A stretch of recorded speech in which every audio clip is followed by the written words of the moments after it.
آپ کا ایک خاص لباس ہے، گہرے براؤن رنگ کی پگڑی، سفید لباس، کیا اس میں کوئی حکمت ہے؟ سادگی تو ہے نا جی، اس میں تو کوئی مانے گا نا ہماری سادگی کہ ہمارے کپڑے بھی مہنگے نہیں ہیں، ہماری روٹی بھی مہنگی نہیں ہے، ہماری رہائش بھی مہنگی نہیں ہے، ہماری گاڑی بھی مہنگی نہیں ہے، ہمارا ملنا بھی 10-12 سیکٹریوں سے گزر کر آنا یہ بھی نہیں ہے۔ اور میں تو ایک عام بندہ بھی آ جائے تو میں اس کو مل لیتا ہوں، اور کوئی کہے جی میرے ابا جی فوت ہو گئے تو آپ نے 40ویں پر آنا ہے، تو میری سائیکل بھی نہ جا سکتی ہو تو لڑکے اٹھا کر بھی اس گلی میں مجھے لے جاتے ہیں، لو جی یہاں 10 منٹ آپ تقریر کریں، تو میں وہاں بھی پہنچ جاتا ہوں، اور بغیر پروٹوکول اور بغیر سیکورٹی کے۔ سوچتے تو ہوں گے کروڑوں ووٹ مل جائیں، وزیر اعظم بن جائیں تو پہلا کام کیا کریں گے؟ پہلی بات تو یہ ہے کہ میں وزیر اعظم کبھی بھی نہیں بنوں گا، نہ صدر بنوں گا، یہ پکی بات ہے۔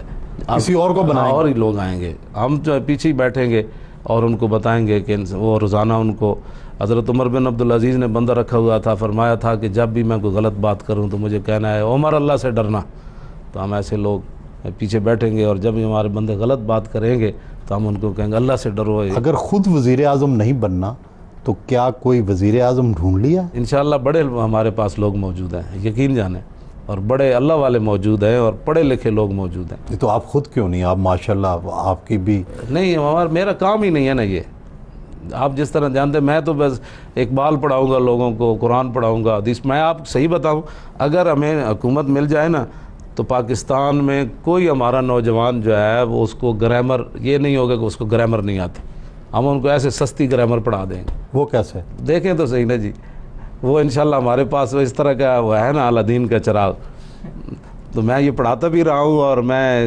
بالکل 200 بندہ بھی میں پڑھاتا رہا ہوں، اور باقی سبق بھی پڑھاتا رہا ہوں، اور مجھے تھکاوٹ 5 گھنٹے میں کھڑے ہو کر بھی لکھتا رہتا تھا، اور پانی بھی نہیں پیتا تھا، پھر بھی جو ہے وہ مجھے تھکاوٹ بھی نہیں ہوتی تھی۔ اور لوگ کہتے ہیں یہ سونے کا کچھ تک کھاتا ہے، جس طرح انہوں نے آپ کو صاحبزادہ صاحب نے بتایا کہ میں تو اچار سے روٹی کھا لیتا ہوں، میری روٹی کا خرچہ اگر گھر نہ ہوں تو 3 روپے ہے ایک ٹائم کا، 2 روپے 4 روپے کی وہ کیا کہتے ہیں روٹیاں میں 2 لیتا ہوں، کھاتا ایک ہوں، 2 روپے کی ایک روٹی اور اچار کی ایک ڈلی۔ تو اتنا سستا کوئی لیڈر ہے پاکستان میں جس کی روٹی کا خرچہ 6 روپے یومیہ ہو؟ علامہ صاحب یہ فرمائیں کہ عام طور پہ تاثر ہمارے جو لوگوں میں ہے کہ جو علماء حضرات ہیں، جو مولوی حضرات ہیں، یہ بڑے شدت پسند ہیں، جہاں ان کی دنیا میں حکومت آئی ہے ماضی میں یا آئے گی وہاں پابندیاں لگا دیتے ہیں معاشروں پر، اور خواتین کو سب کو پردے کروا دیں گے، سب کے لیے مسجد جانا لازم کر دیں گے۔ تو آپ کس طرح کی اسلامی ریاست دیکھتے ہیں؟